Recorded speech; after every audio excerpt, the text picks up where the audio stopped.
उत्तर भारत का सबसे ऐतिहासिक मेला जो कि 120 एकड़ में लगेगा। सुविधा के तौर पर मेले को 4 सेक्टर में बांटा गया।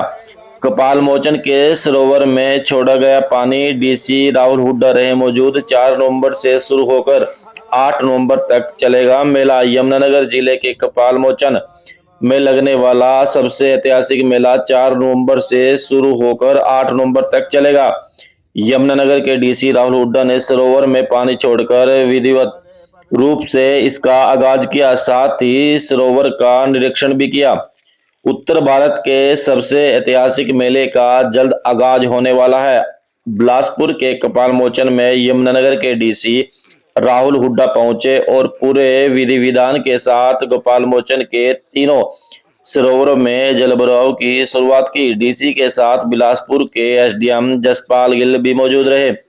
करीब 15 मिनट की पूजा अर्चना के बाद सरोवर में पानी छोड़ा गया। डीसी राहुल हुड्डा ने कहा कि इस बार मेले में किसी तरह की परेशानी श्रद्धालुओं को नहीं आएगी।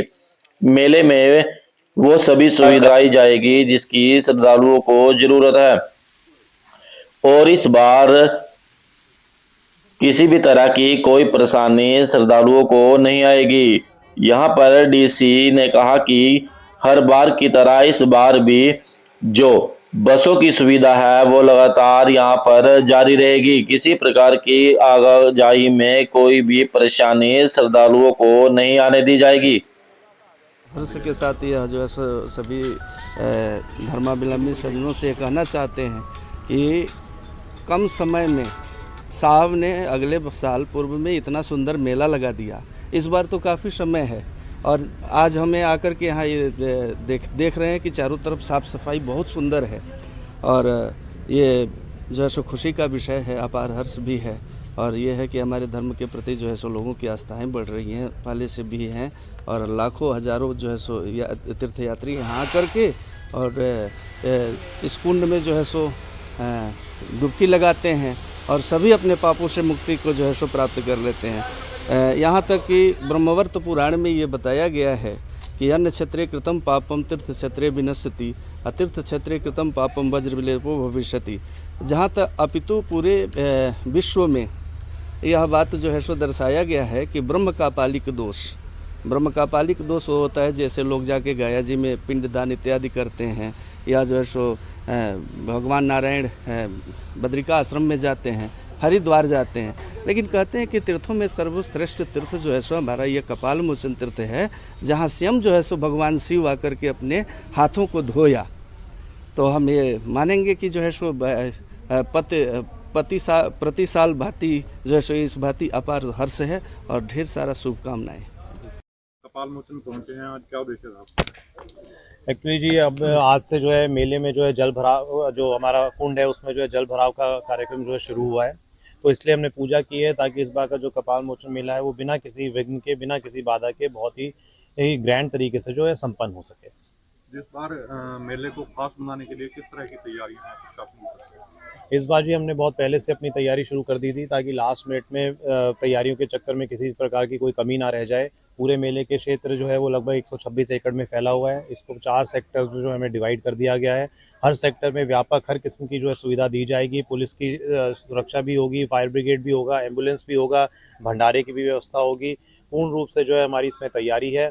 अगर हम साफ़ सफाई की बात करें तो लगभग 550 के करीब हमने अस्थायी टॉयलेट का निर्माण किया है, 50 हमारे स्थायी टॉयलेट हैं। इस प्रकार से हम पूरी तरह से जो है मेले को सुचारू रूप से चलाने के लिए और पिछली बार से और भी ज़्यादा भव्य बनाने के लिए तत्पर हैं और तैयार भी।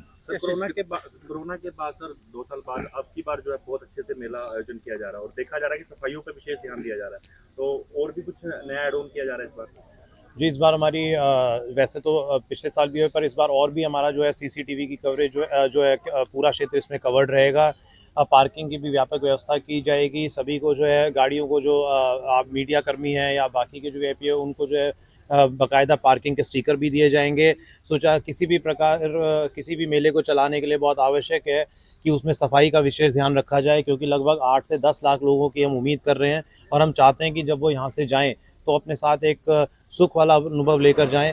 वो श्रद्धा के कारण तो यहाँ पर आ ही रहे हैं और वो आते भी रहेंगे, लेकिन हम चाहते हैं कि इस बार जब वो यहाँ से जाएं तो जहाँ पर भी वापस जाएं वो ये बोल कर जाएं कि यमुनानगर में जो मेला हुआ था इस बार बहुत साफ सुथरा और बहुत ही भव्य किस्म का मेला हुआ था। सर जैसे मंदिर और आश्रम है उनके लिए भी कोई गाइडलाइन जारी की गई है प्रशासन की तरफ से? अभी इस बारे में जो है कोई गाइडलाइन इस बारे में जारी नहीं की गई है, पर जैसे जैसे मेले के जो दिन करीब आएंगे हम जो भी डायरेक्शंस होंगी वो दे देंगे। किसी प्रकार की कोई रिजर्वेशन अनुमति तो इस प्रकार नहीं लेनी पड़ेगी ना आपकी बार? नहीं, इस बार किसी प्रकार की कोई अनुमति की कोई ज़रूरत नहीं है, क्योंकि कोरोना से रिलेटेड जितनी भी रिस्ट्रिक्शंस हैं वो पहले ही हट चुकी हैं। तो इस बार पूर्ण की भांति जैसे कोरोना से पहले काल में होता था तो उस तरीके से ही जो है मेला मनाया जाएगा। सर शुभारंभ पे क्या रहेगा सर? शुभारंभ होगा जब मेले का तो कौन यहाँ पर उपस्थित होंगे? अभी जी इस बारे में कोई हमें सूचना ऊपर से भी नहीं मिली है और अभी इस बारे में आपको मैं नहीं बता पाऊंगा। जैसे ही हम सरकार से संपर्क करेंगे और जैसे ही मुख्य अतिथि डिसाइड हो जाएंगे मैं आपको तुरंत सूचित कर दूँगा। सर जो मेला लगता है जब चलता है तो फिर ट्रांसपोर्ट की सबसे बड़ी प्रॉब्लम्स होती है, उसके लिए किस तरह की तैयारी की गई? इस बार जी हमने ऑलरेडी जो है जीएम रोडवेज को सूचना दे दी है। उन्होंने अपने जो बाकी के काउंटर पार्ट्स हैं कुरुक्षेत्र में, अम्बाला में और बाकी के ज़िलों में, उनसे भी संपर्क कर लिया है। बसों की जो है फेरे इस समय जो है बढ़ाए जाएंगे। हमने इस बार ई रिक्शा के बारे में भी हम सोच रहे हैं कि जहाँ पे पार्किंग हो वहाँ से ई रिक्शा जो बुजुर्ग या कोई भी जो चलने की पोजीशन में नहीं है वो ई रिक्शा में जो है यहाँ तक आ सके। तो इस बारे में हमने व्यापक जो है प्रबंध किए हैं और इस बार मैं आपको एश्योर करता हूँ कि किसी भी प्रकार की बसों की भी कोई कमी नहीं आएगी और इस तरह की कोई भी दिक्कत किसी को नहीं होगी। श्रद्धालुओं को किस तरीके से आमंत्रण देना चाहेंगे? अब की बार लगभग 2 से 3 राज्यों से श्रद्धालु यहाँ पहुँचते हैं और पिछले साल उससे पिछले फाउंडेशन थी। अब की बार आपकी तरफ से क्या आमंत्रण रहेगा उनको? जी, मैं आप लोगों के माध्यम से जितने भी जो हमारे श्रद्धालु हैं उनसे आग्रह करना चाहूँगा कि कृपया करके 4 से 8 तारीख तक जो कपाल मोचन मेला है इस बार ज़रूर यमुनानगर में पधारें। इस बार आपको डेफिनेटली पिछली बार के मेलों से और भी ज़्यादा बेहतर सुविधाएं हम देंगे। सब चीज़ की क्वालिटी भी बहुत अच्छी होगी।